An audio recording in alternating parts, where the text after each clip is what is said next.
আমার ভাতিজা আমাকে ছোট আব্বু বলে ডাকে, এতে কোনো সমস্যা হবে কিনা? অজু করে আয়না দেখলি অজু ভেঙে যান। নামাজের সিজদা করতে গেলে ছোট বাচ্চা সিজদার জায়গায় বসে থাকলে কোথায় সিজদা দিব? আমি একজনের কাছ থেকে কিছু টাকা ধার নিয়েছিলাম, তার সাথে আমার যোগাযোগ নেই, যোগাযোগ কোনোভাবেই আর করা সম্ভব নয়। এখন আমি কি করতে পারি? আমার মামাতো বোন আমার বয়সে 5 মাসের বড়, আমি কি তাকে বিয়ে করতে পারবো? পরিবারের সদস্যদের সঙ্গে শান্তি বজায় রাখার জন্য ছোট ছোট মিথ্যা বলা যাবে কিনা? মেয়েদের মাসের একটা নির্দিষ্ট সময় নামাজ পড়তে হয় না, ওই সময় কি নখে নীল পালিশ লাগাতে পারবে? কেউ যদি ঢিলা কুলুপ না করে অজু করে তাহলে কি তার অজু হবে? ফরজ নামাজ শেষে বৈঠকে দুরূদ শরীফ পড়া শেষ করার পূর্বেই ইমাম সালাম ফিরিয়ে ফেললেন, সেক্ষেত্রে আমার করণীয় কি? প্রশ্ন উত্তর দেওয়ার আলোকিত ভবনে আমরা প্রবেশ করি। তাবিয়াত ইয়াদি কাব্দে লিখেছেন, মেয়েদের মাসের একটা নির্দিষ্ট সময় নামাজ পড়তে হয় না, ওই সময় কি নখে নীল পালিশ লাগাতে পারবে? হ্যাঁ, ওই সময় নখে নেল পালিশ লাগাতে পারেন। মাসিকের সময়তে যেহেতু আপনার সালাত নেই, অতএব নেল পালিশ আপনি ব্যবহার করলেন, আপনার ওযু করার প্রয়োজনীয়তা নেই, আপনি এটা করতে পারেন। এরপর যখন পবিত্র হবেন তখন আপনি সেখান থেকে নেল পালিশগুলোকে রিমুভ করে আপনি ওযু করে নামাজ পড়লেন, এটা জায়েজ আছে, কোনো অসুবিধা নেই। ইবাদত ইসলাম আপনি লিখেছেন, ওযু করে আয়না দেখলি ওযু ভেঙে যায় না, এতে কোনো ওযু ভাঙে না। আরফাত ফারজান আপনি লিখেছেন, স্বামীর সামনে টিপ লাগালে গুনাহ হবে কি? সৌন্দর্য বর্ধনের জন্য লাগাতে পারেন, কোনো অসুবিধা নেই, সেটি জায়েজ আছে। বিথি রহমান আপনি লিখেছেন, নামাজের সিজদা করতে গেলে ছোট বাচ্চা সিজদার জায়গায় বসে থাকলে কোথায় সিজদা দিব? সেক্ষেত্রে একটু ডানে বামে আপনি সরে সিজদা করতে পারেন, তাতে কোনো অসুবিধা হবে না। একটু এক কদম ডানে সরে গেলেন বা এক কদম বামে সরে গেলেন কিংবা এক কদম পেছে সরে গেলেন, কোনো অসুবিধা নেই। আর যদি কোনোই জায়গা না থাকে তাহলে এক হাতে আলতো করে বাচ্চাকে একটু সরিয়ে তারপর আপনি সিজদা করতে পারেন, কোনো অসুবিধা নেই।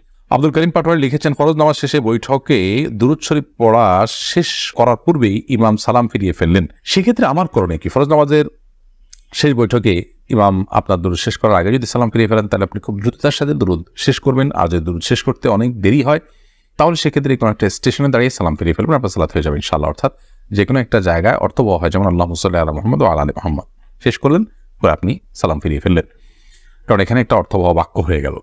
আর যদি শেষের দিকে থাকেন তাহলে দ্রুততার সাথে শেষ করে তারপর আপনি সালাম ফিরিয়ে ফেলবেন। এরপরে চামেলি খাতুন আপনি লিখেছেন, পরিবারের সদস্যদের সঙ্গে শান্তি বজায় রাখার জন্য ছোট ছোট মিথ্যা বলা যাবে কিনা? ছোট ছোট মিথ্যা আর বড় বড় মিথ্যা, মিথ্যা সর্বাবস্থায় ঘৃণিত এবং জঘন্য অপরাধ, এটি মৌলিকভাবে করা যাবে না। তবে দুজনের মধ্যকার বিবাদ মেটাবার জন্য যদি মিথ্যা বলতে হয়, একজনের কাছে গিয়ে অন্যজনের ব্যাপারে ইতিবাচক কথা, এমন কোনো কথা বলা যাতে করে তাদের মধ্যে সম্পর্কটা জোড়া লাগে, তো সেটাকে শরিয়া জায়েজ রেখেছে। পরিবারের সদস্যদের মধ্যে যদি এরকম কোনো পরিস্থিতি তৈরি হয় তাহলে সেক্ষেত্রে ওই ধরনের মিথ্যা কথা বলা জায়েজ আছে। এছাড়া আপনি খেয়াল খুশির মতো আপনি মিথ্যা বললেন পরিবারের সদস্যদের মধ্যে তথাগত শান্তি বজায় রাখার জন্য, এটি জায়েজ নয়। বরং সত্যবাদিতার অভ্যাস আমাদের মধ্যে গড়ে তুলতে হবে। মিথ্যা আজ আমাদের রন্ধ্রে রন্ধ্রে ঢুকে গেছে, যার কারণে আমরা আমাদের কেনাকাটা, আমাদের কাজকাম, আমাদের শিক্ষা জীবন, আমাদের শিক্ষকতার জীবন, আমাদের কর্মজীবন, আমাদের জীবনের প্রতিটা ক্ষেত্রে আজ মিথ্যার সয়লাভ হয়ে গেছে। এই জায়গায় পরিবারের শান্তি বজায় রাখার নাম দিয়ে আবার তথাকথিত ছোট ছোট মিথ্যা বলার বিষয়টি কখনো অনুমোদিত হতে পারে না। আফসানা শারমিন রোশনি আপনি লিখেছেন, আমার ছেলে 5 দিনের হায়াত নিয়ে দুনিয়াতে এসেছিল, আমার সন্তানকে আমার জন্য সুপারিশ করবে আল্লাহর কাছে? বল, আপনার সন্তান আল্লাহর কাছে ইনশাআল্লাহ বিদিন আপনার জান্নাতের পথকে সুগম করবে কিয়ামতের ময়দানে, এবং এ ধরনের সন্তান বাবা মার জন্য জান্নাতে অপেক্ষা করবে, এরকম বিভিন্ন বর্ণনা পাওয়া যায়। যদি আপনি সবর করতে পারেন, আল্লাহ তাআলা আপনাকে সবর করার তৌফিক দান করুন এবং উত্তম বিনিময় দান করুন। মোহাম্মদ মুনতাসির মাহমুদ আপনি লিখেছেন, নামাজে যদি নিজের অনিচ্ছা সত্ত্বেও কোনো দুশ্চিন্তা চলে আসে তাহলে কি নামাজের কোনো ক্ষতি হবে? নামাজের মধ্যে নিজের অনিচ্ছা সত্ত্বেও যদি দুশ্চিন্তা আসে তাহলে সেক্ষেত্রে এই দুশ্চিন্তা ফলশ্রুতিতে একজন মানুষ গুনাহগার হবেন না, বিশেষ করে যদি একান্তই অনিচ্ছায় আসে। কিন্তু সেটাকে যদি কন্টিনিউ করতে থাকেন তিনি, অর্থাৎ ভাবতেই থাকেন, ধরুন দুনিয়ার কোনো বিষয় মনে পড়লো আপনার জন্য যেটা দুশ্চিন্তার, এরপর ওইটা নিয়ে আপনি নামাজের মধ্যে ভাবতেই থাকলেন, তাহলে সেটা অবশ্যই আপনার জন্য গুনাহের বিষয় হবে এবং নামাজের আপনার যে প্রাণ সেটাকে নষ্ট করবে। হঠাৎ কোনো দুশ্চিন্তা হলো এবং মুহূর্তের মধ্যে সেটাকে আপনি ভুলে গিয়ে সালাতে মনোযোগী হয়ে গেলেন, তাতে কোনো অসুবিধা নেই, এটা ইচ্ছার বাইরে হয়েছে।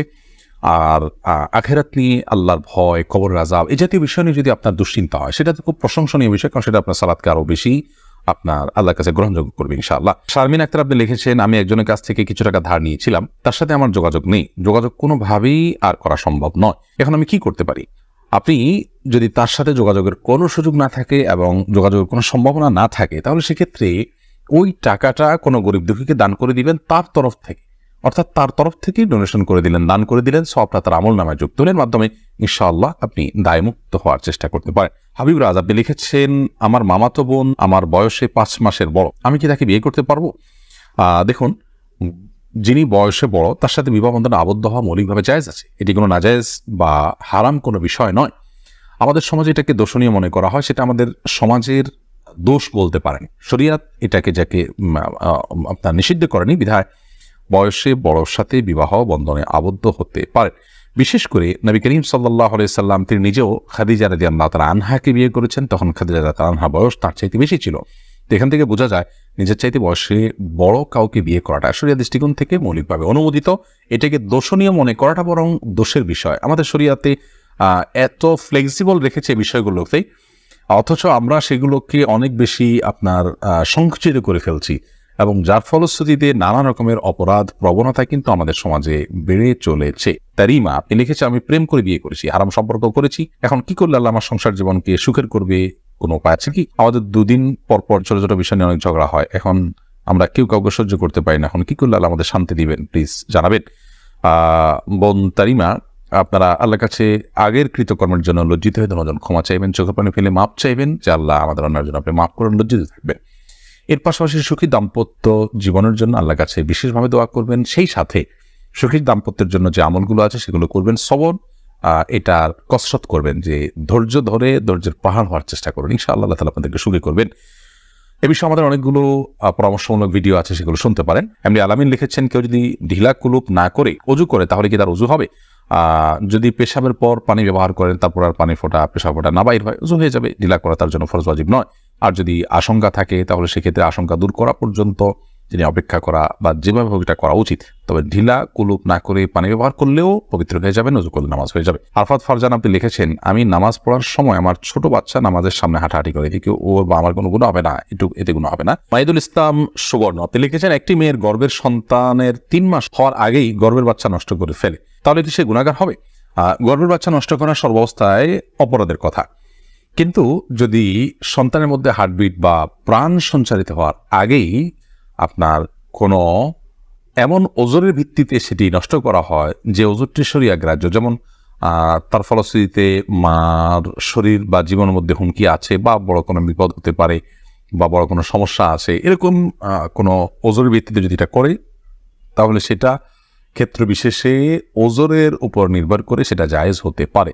আর এমনিতে মনে চাইলো আর সন্তান নষ্ট করে ফেললো সামান্য ঠনকো অজুহাতের ভিত্তিতে, এটি জায়েজ হবে না, এর ফলশ্রুতিতে মানুষ গুনাহগার হবে। জোস মাসুম মামুন এআইডি থেকে আপনি লিখেছেন, আমার ভাতিজা আমাকে ছোট আব্বু বলে ডাকে, এতে কোনো সমস্যা হবে কিনা? দেখুন, আপনার ভাতিজা যদি আপনাকে ছোট আব্বু বলে ডাকে তাহলে সেক্ষেত্রে মৌলিকভাবে কোনো অসুবিধা নেই, কারণ আমাদের দেশে অনেক এলাকাতে চাচাকে ছোট বাবা বলা হয়। ছোট বাবা বলা হয় এটা রূপক অর্থে, তাকে সত্যিকারের পিতা মনে করে বাবা বলা হয় না।